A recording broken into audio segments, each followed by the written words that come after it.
Thanks. As you know,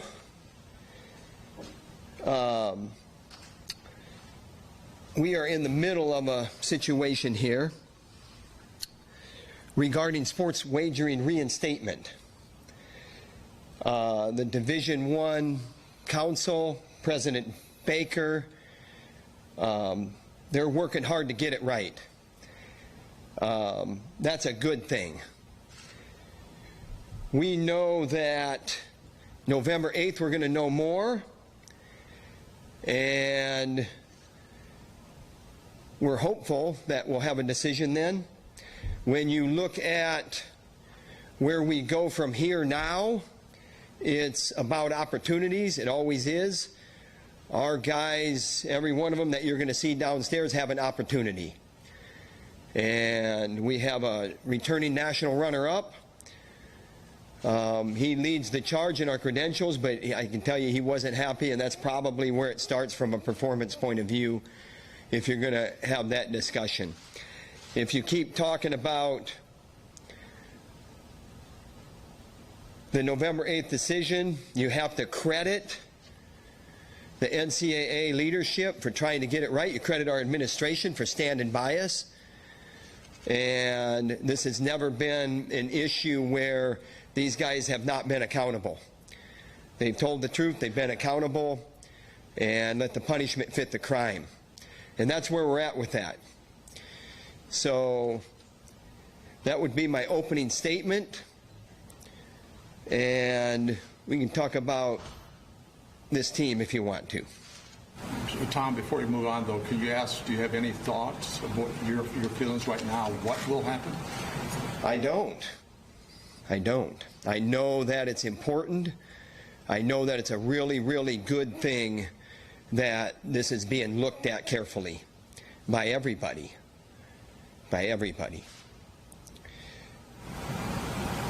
Not knowing who's in, who's out, how has that impacted you throughout the offseason and planning for this season? It never changes that you're wrestling for, competing for a national team title, and individually it never changes that you're competing and wrestling for individual titles. That it doesn't change how these guys operate. It's natural to maybe check out in some of these situations, but our guys have been patient. And they're facing it.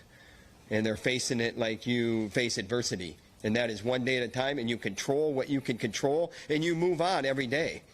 And so at the end of the day, if you have that mentality and that, I guess, theme that you're marching to, you know what? There's satisfaction. And so you could say that these guys are looking, and there's a lot of uncertainty. And you know what? They're not playing that card. There is uncertainty, there is this, there is that, but the thing is they're focused on what they can focus on, controlling what they can control, and you know what? There's satisfaction at the end of the day because of that. That's a really good life lesson. When you're getting stared in the face at something that, you know, could be, you know, significant. Tom, you do have Drake Aala coming back after 2 years ago. Could you talk about what he learned about 2 years ago to help him? Drake Aala is awesome. He's a leader. He's everything that you want, lifestyle-wise, so on and so forth. You say that a lot. Coaches want that a lot. I think that's why it's stated a lot. Drake Aala is the epitome of that. He doesn't want credit. He shies from it. I know that he knows that he has work to do, and he's humbly working. He's coming off some adversity as well, and he's as strong as ever. And I can tell you, if I'm speaking for him, that he's very excited about these opportunities. And he did spend a long year. He wrestled as a true freshman when Spencer, you know, decided to get those corrective surgeries, and he stepped up for us. That's not something that we take lightly, those decisions, and he stepped up. And fell short a little bit, and then last year was a year in red shirt, and here we are now. Here we are. You have several high-profile transfers. How are they fitting in? They're awesome. The portal obviously helped that transition. And when I say transition, not transitioning them here, But the transition, when you're looking at your roster and maybe what you're being, what's thrown at you and how you're dealing with certain things, certainly the new portal rules, we had to, utilize them. We jumped in that arena. And they're not just new additions. 2 of them are All-Americans, and 1 was in the round of 12. And these are really good wrestlers that we know because we looked at them when they were in high school. We looked at these guys. We know where they come from. We know, where their, strengths were as high school wrestlers.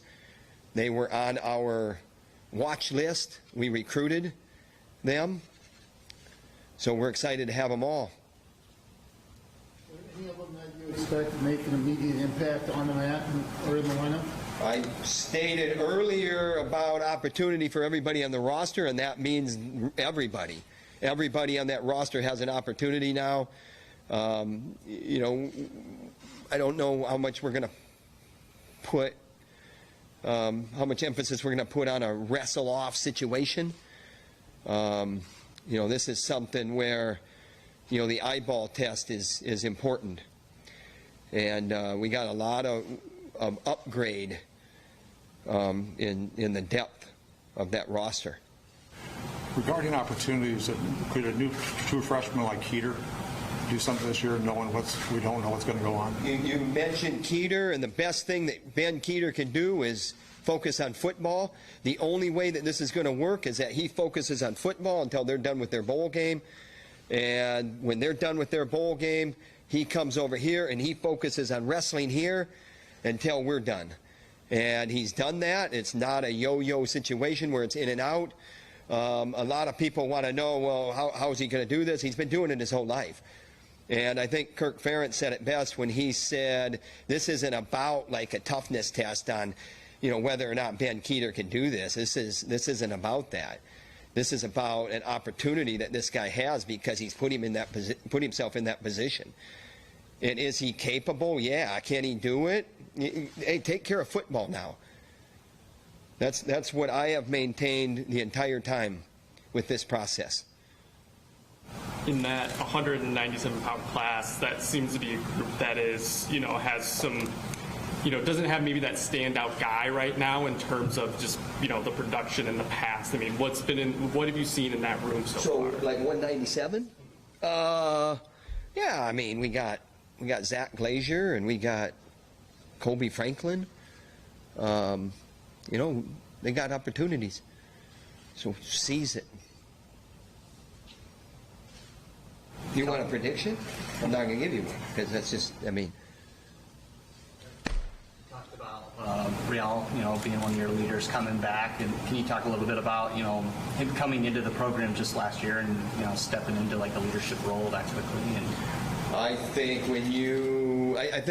I think leadership is a lot of things, and one of them is when you're a dominant wrestler, at least domination-minded, and you're winning at a high level, and the charisma that you have, I think that naturally, helps you to pull people's attention to you, whether you're becoming a fan favorite, a household name, or a leader in a high-powered wrestling room. It's not like a selfish type of, I want the limelight on me. I mean, he truly wants what's best for the team and for everybody around him. And that's why, he's popular in that locker room. He does march a little bit differently, and we love that.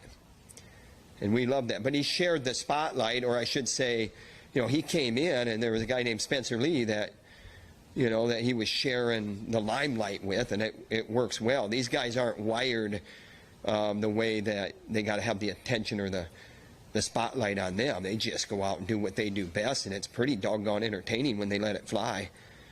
In a sport that, sometimes it can be a little slow and mundane if you're just trying to eke it out, but he's not trying to eke it out. He can score points very quickly, very explosively, and from all positions.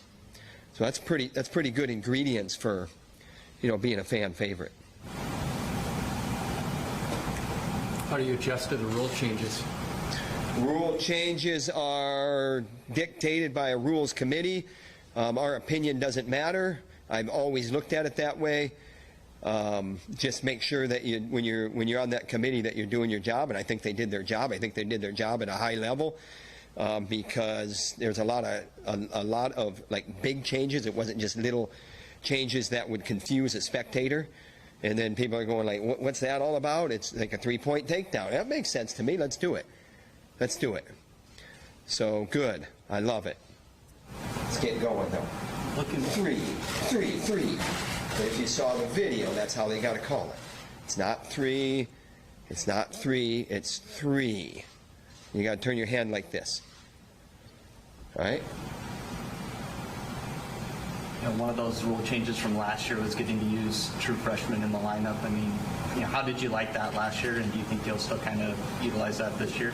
I don't know if I really liked it last year and learned to like it real quick, and I think it's great, and we will definitely use it. We have some freshmen. You mentioned one of them, Gabe Arnold. There's some other freshmen that we will definitely be plugging into that rule. I think it's a great rule.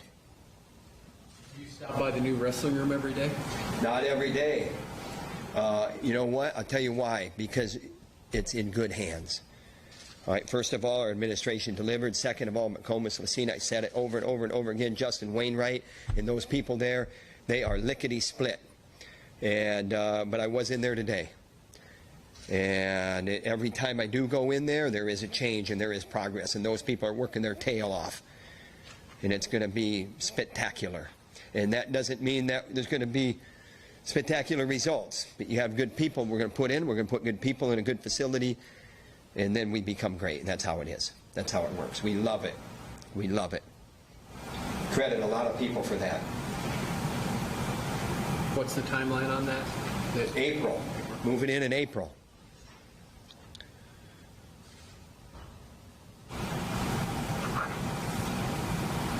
Thanks.